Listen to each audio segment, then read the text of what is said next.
हरियाणा से दिल्ली आने वाली मूनक नहर जो दिल्ली बवाना होते हुए दिल्ली के कई वाटर ट्रीटमेंट प्लांट को पानी पहुंचाने वाली मूनक नहर बवाना के पास टूट गई। बुधवार देर रात को तकरीबन 1 बजे यह हादसा हुआ। नहर टूटने से बवाना के कई कॉलोनी जलमग्न हो गई। नहर में बहते हुए पानी का प्रेशर इतना तेज था कि वह बड़ी तेजी से बवाना के रिहायशी इलाके में घुस गया, जिससे स्थानीय लोगों को काफी समस्याओं का सामना करना पड़ा। हालांकि नहर टूटने के बाद प्रशासन हरकत में आया और तमाम विभाग के अधिकारी मौके राहत बचाव कार्य में तेजी से जुट गए।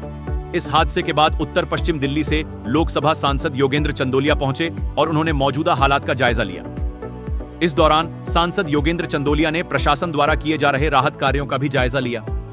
इस दौरान मूनक नहर पर पहुंचे सांसद योगेंद्र चंदोलिया ने कहा कि यह हादसा देर रात हुआ, उसके बाद से ही वो लगातार बवाना के लोगों के संपर्क में हैं। उन्होंने बताया कि हादसे के बाद उन्होंने बवाना इलाके का भी दौरा किया है, पर पूरी कॉलोनी जलमग्न हो गई है। सांसद योगेंद्र चंदोलिया ने कहा कि नहर के टूट जाने के बाद पानी का इतना भारी प्रेशर था कि नहर का पूरा पानी लोगों के घरों तक में घुस चुका है। इस दौरान सांसद योगेंद्र चंदोलिया ने एक बार फिर से पानी के मुद्दे पर दिल्ली सरकार पर निशाना साधा। बकौल योगेंद्र चंदोलिया, मूनक नहर का पानी सूखने से निश्चित तौर पर आने वाले समय में दिल्ली वासियों को पानी की समस्या का सामना करना पड़ सकता है। अनफॉर्चुनेटली क्योंकि ये दीवार ब्रीच हुई है, इसलिए कई वाटर ट्रीटमेंट प्लांट्स इसकी वजह से अफेक्टेड हैं। इसमें Haiderpur water treatment plant, Bawana water treatment plant, Nangloi water treatment plant और द्वारका वाटर ट्रीटमेंट प्लांट है। इसमें से 3 ऐसे प्लांट्स हैं, नांगलोई, बवाना और हैदरपुर, जिसमें पानी दूसरी सब ब्रांच से भी जाता है। तो अब हमने जो सारा पानी दूसरी सब ब्रांच में डाइवर्ट कर दिया है, तो आज शाम तक इन तीनों वाटर ट्रीटमेंट प्लांट्स, जिसमें हैदरपुर, बवाना और नांगलोई, इसमें वाटर प्रोडक्शन नॉर्मलाइज हो जाएगा। द्वारका वाटर ट्रीटमेंट प्लांट में सारा पानी CLC से ही जाता है, इसलिए जब तक CLC में फ्लो रिज्यूम नहीं होता है तब तक Dwarka water treatment plant affected रहेगा। इसलिए द्वारका में कल सुबह की भी पानी की सप्लाई अफेक्टेड रहेगी। हमें उम्मीद है कि कल शाम तक द्वारका में पानी की सप्लाई रिज्यूम हो जानी चाहिए। इस मूनक कनाल की दीवार टूटने की वजह से यहाँ से जो पानी है वो निकलकर बवाना के इलाकों में गया है। JJ कॉलोनी में काफ़ी जगह पानी भरा है। अब पानी भरना बंद हो गया है क्योंकि हरियाणा से हमने पीछे से फ्लो बंद करा दिया था।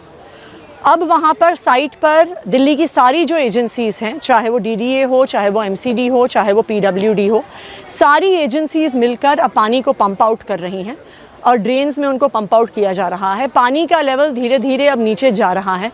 हमें उम्मीद है कि आज शाम तक बवाना JJ कॉलोनी की भी सिचुएशन नॉर्मलाइज हो जानी चाहिए। वहाँ पर हमने पानी भरने की वजह से जो बिजली की सप्लाई है उसको काट दिया है, क्योंकि इलेक्ट्रिक्यूशन का बहुत सीरियस रिस्क रहता है। जैसे ही वाटर लॉगिंग ख़त्म होगी, बिजली को रिस्टोर कर दिया जाएगा। हमारे विधायक जय भगवान उपकार जी वहाँ पर मौके पे मौजूद हैं और वहाँ पर लोगों को जो भी सहयोग चाहिए वो हम दे रहे हैं। एक बार ये इमरजेंसी सिचुएशन पूरी हो जाए, उसके बाद हम हरियाणा इरिगेशन डिपार्टमेंट के साथ मिलकर एक प्रॉपर इंक्वायरी भी करेंगे कि ये कनाल ब्रीच क्यों हुआ। हालांकि ऐसे ब्रीच के इंसिडेंट एक लास्ट ईयर भी हुआ था, सोनीपत के पास एक जगह दीवार ब्रीच हुई थी। तो एक बार एक प्रॉपर इंक्वायरी भी की जाएगी, एक बार ये पूरा रिपेयर का काम पूरा हो जाए कि इस ब्रीच का कारण क्या है। यहाँ पर दिल्ली जल बोर्ड की, हरियाणा इरिगेशन की पूरी टीम लगी हुई है जल्द से जल्द रिपेयर के लिए, और बवाना में MCD, DDA और दिल्ली जल बोर्ड और PWD की टीम्स लगी हुई हैं कि वहाँ से पानी को हटाया जा सके। देखिए, रात को 2:30 बजे फ़ोन आया था और बताया गया कि कुछ पानी JJ कॉलोनी के JKLN ब्लॉक में पानी घुस गया है। तो हमने कुछ साधारण सोचा कि कोई पानी का कहीं फ्लो आ गया होगा। सुबह तक आते आते जब हमने देखा कि पानी 6-6 फुट, आप देख सकते हैं कि मैं उस पानी के अंदर था और लोग सड़कों पर खड़े हैं। बिजली रात को इसलिए काट दी गई क्योंकि बिजली में करंट आने की संभावना हो सकती थी। अब ये लोग अभी मान भी नहीं रहे हैं, ये एंजॉय कर रहे हैं। इनको ये पता नहीं है कि कितनी संकट का काम है। मैंने तुरंत चीफ इंजीनियर मूनक नहर को, उनके अधिकारी को यहाँ मैंने सबको बुलाया था। मैं जो गढ़ी इंद्रौली गांव है जहाँ पर पानी को रोका गया, मूनक नहर को वहाँ रोका गया है, ये 15 किलोमीटर का जो एरिया पानी जो आ रहा है, जब मैं सुबह आया था इस पानी का बहाव बहुत तेज़ी में था। मुझे लगता है 2-3 घंटे बाद इस पानी को जब कम होगा तो जो मूनक नहर को जो मेंटेन करते हैं, ये उन्होंने सारा सामान यहाँ ला के रखा हुआ है और जब ये लगाना शुरू करेंगे, एक बार तो इसको कच्चे को रोका जाएगा, रुकने के बाद पक्का भी कंक्रीट से जब होगा तो कंक्रीट से करने के बाद भी 24 घंटे, कंक्रीट डालने के बाद भी 24 घंटे चाहिए। इससे दिल्ली के लोगों को पीने की पानी की दिक्कत 100% होगी। अब मुझे नहीं पता कि दिल्ली सरकार के पास कोई इंतजाम पानी का उन्होंने किया नहीं किया है, क्योंकि मैं वजीराबाद जलाशय की बात करूं, 94% गाद उसके अंदर है। 10 साल से उसकी गाद नहीं निकाली गई। अगर वो गाद निकाल दी जाती तो उसमें 250 MGD पानी स्टोर हो सकता था, तो 24 घंटे तक उस पानी का इस्तेमाल किया जा सकता था। आज मात्र उसके अंदर 50 MGD पानी ही ट्रीट होता है, तो पानी की समस्या का तो होना निश्चित है। देखिए, अभी इसमें जांच में पता लगेगा। हो सकता है कि दिल्ली की सरकार कुछ चीज़ों को, मुद्दों को भटकाने के लिए कुछ भी कर सकती है, क्योंकि मैंने देख रहा हूँ, अखबार में पढ़ रहा था कि जिस प्रकार से हाई कोर्ट ने आम आदमी पार्टी को भी बना दिया है, अभियुक्त बना दिया है, और पानी का क्राइसिस पहले से चल रहा है, तो कहीं ना कहीं साजिश भी हो सकती है। लेकिन इतने बड़े इसको अचानक टूट जाना, ये कहीं ना कहीं संदेह तो पैदा करता है। मुझे लगता है इसके अंदर जो भी अधिकारी जिम्मेदार होंगे उनके खिलाफ कार्रवाई होनी चाहिए। और जो गांव के लोग हैं JJ कॉलोनी के, दिल्ली जल बोर्ड के जो है, मैं यहाँ के MLA को कहना चाहता हूँ, आपके पास कॉलोनी है, आपने आज तक उस कॉलोनी के अंदर सीवर की लाइन नहीं डलवाई, और वहाँ के लोगों को पीने के पानी के लिए 60 रुपये रोज़ का पीने का पानी एक परिवार को, और 1 महीने के अंदर उनका जो सेफ्टी टैंक है जिसमें उनका मल मूत्र जाता है, उसको साफ कराने के लिए भी दिल्ली जल बोर्ड के लोग 1500 रुपये लेते हैं। ये सीधी सीधी जिम्मेदारी दिल्ली सरकार की, दिल्ली जल बोर्ड की है। राहत की बात यह है कि इसके पीछे जहाँ JJ कॉलोनी है, मेरे सारे ब्रह्म प्रकाश जी हमारे नेता हैं, मैं सुबह सब मेरे साथ थे, और हमने वहाँ पर उनके खाने पीने की व्यवस्था कराई है। मैंने जल बोर्ड को सबसे पहले कहा कि आप पानी भेजिए, उन्होंने पानी भेजा, और उसके बाद वहाँ हलवाई लगा दिया है। अभी दिन का भी उनको भोजन अब देंगे और शाम का भी देंगे, और आवश्यकता हुई तो कल भी इसको रिपीट करेंगे। हम जो है इन गरीब लोगों के साथ, गरीब मजदूर दलित लोग हैं, ये अपने घर में घुस नहीं सकते, लाइट नहीं है, चूल्हा जला नहीं सकते, कुछ नहीं कर सकते, इसलिए इनको अभी आज सारा दिन बाहर रहना पड़ेगा। रात को सोने के लिए जाएंगे, वो बात अलग है कि गर्मी के अंदर वो सोएंगे। बिजली इस समय चालू करना बहुत बड़ी दुर्घटना हो सकती है, तो हमने इनके खाने की व्यवस्था वहाँ पर। बहुत बुरा है, चल नहीं पाते है, झुग्गी में एकदम पानी घुसा। कोई ऐसा झुग्गी नहीं है जो बचा हुआ पानी से। कितना पानी जा चुका है झुग्गी में? हम लोग को झुग्गी इतना ठेवना भर पानी झुग्गी में घुसा हुआ। और एल ब्लॉक में सर इतने एल ब्लॉक, पानी है? एल ब्लॉक, जी ब्लॉक, ए ब्लॉक, ये तीनों झुग्गी में पानी घुसा पड़ा हुआ। ये रात ये 1 बजे के करीब में हुआ, 2 बजे हुआ था करीब। तो रात में जब ये हुआ तो आप लोगों को सो रहे होंगे, तो क्या सब- मतलब क्या हुआ सर? पानी घर में घुसा तब पता चला जो टूटा हुआ। सर ये कोई बंदा बाहर निकला था, निकलते उसके घुटने तक पानी आई थी। उसके बाद क्या हुआ कि उसने गलियों में जाके हल्ला करने लगा कि बांध टूट गया, बांध टूट गया, बांध टूट गया। उसके वजह से सारे आदमी भागने लगे। भागने के बाद कितने आदमी सब फंस गए थे पानी में, और कितने गाड़ी डूब गए, कितने बैटरी रिक्शे डूब गए, कितने के कुत्ते थे, बिल्ली थे, कईयों मर चुके इसके अंदर। और अभी भी कोई प्रशासन उधर से अभी तक कोई नहीं आया। सिर्फ PCR आई थी, PCR देख के बार बार चली गई ऐलान करके। उसके बाद अभी तक कुछ नहीं हुआ। अभी तक बंदे ऐसे ही पानी के अंदर इतने चल रहे हैं। जी, अभी भी आप जाना चाहो तो इतना देखोगे तो इतना पानी हैगा उसके अंदर, छाती भर तक का पानी है। और F ब्लॉक के अंदर घुटने भर का पानी है, और इस झुग्गी के अंदर भी घुटने भर का है। मतलब F ब्लॉक पार करते हुए जा रहा है नाले के साथ से। नाला आज तक साफ नहीं हुई है, इस कारण और पानी भर रहा है। ये करीब 1 बजे हमारे पास नहर महकमे से फ़ोन आया था कि भाई भवाना में JJ कॉलोनी के पास नहर टूट गई है। और क्योंकि हमारा यहाँ संपर्क में रहते हैं हम, क्योंकि हमारा मिट्टी का हाईवा, JCB, हाइड्रा वाला, पोपलैंड वाला काम है, तो उनका JE का फ़ोन आया था महकमे से कि भाई ऐसे ऐसे टूट गए, वहाँ मिट्टी आप डाल दो। ठीक है, हम वहाँ पे हैं, तो यहाँ JE साहब खड़े थे।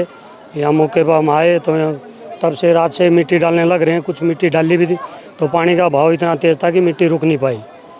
तो प्रशासन ने फिर पीछे से पानी बंद करवाया है। तो कम से कम पानी यहाँ तक रोकने में कम से कम 12 से 13 घंटे लगेंगे।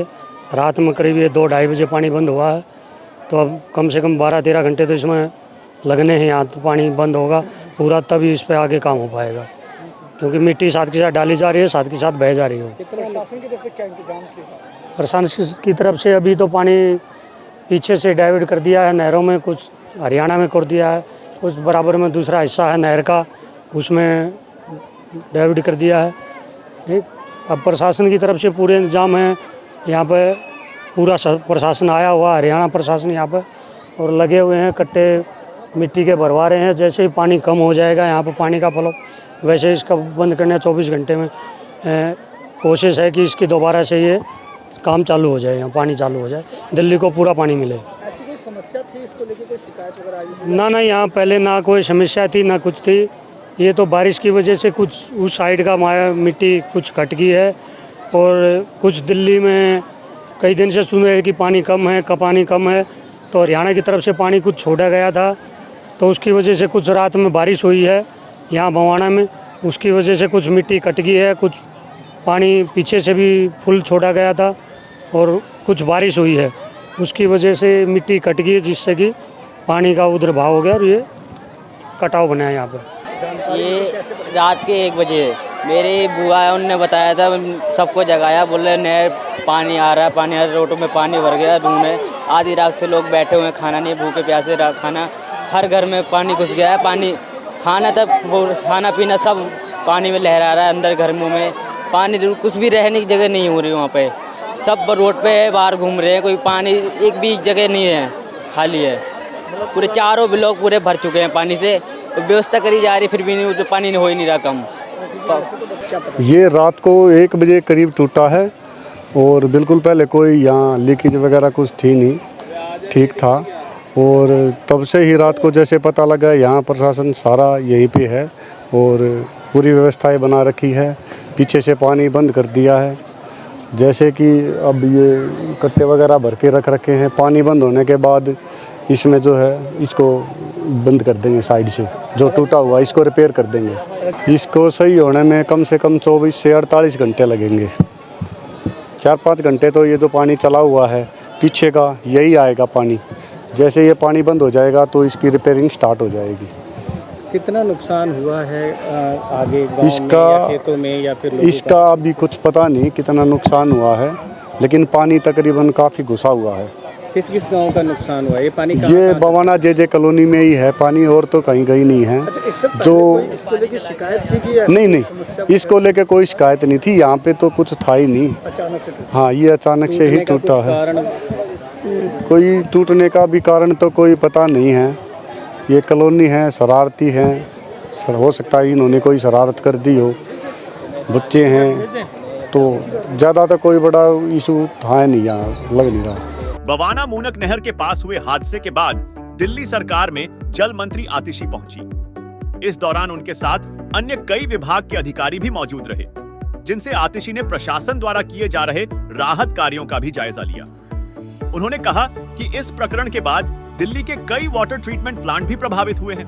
उन्होंने खास तौर से जिक्र करते हुए बताया कि इस नहर के टूटने से हैदरपुर ट्रीटमेंट प्लांट, बवाना, नांगलोई और द्वारका वाटर ट्रीटमेंट प्लांट विशेष रूप से प्रभावित हुए हैं। उन्होंने कहा कि नांगलोई, बवाना और हैदरपुर ट्रीटमेंट प्लांट में व्यवस्था जल्द ही ठीक हो जाएगी। जल मंत्री ने कहा कि दिल्ली की सभी सिविक एजेंसियां पानी को ड्रेन में लाने की कवायद में जुटी हुई है, ताकि लोगों को होने वाली समस्या से भी निजात मिल सके।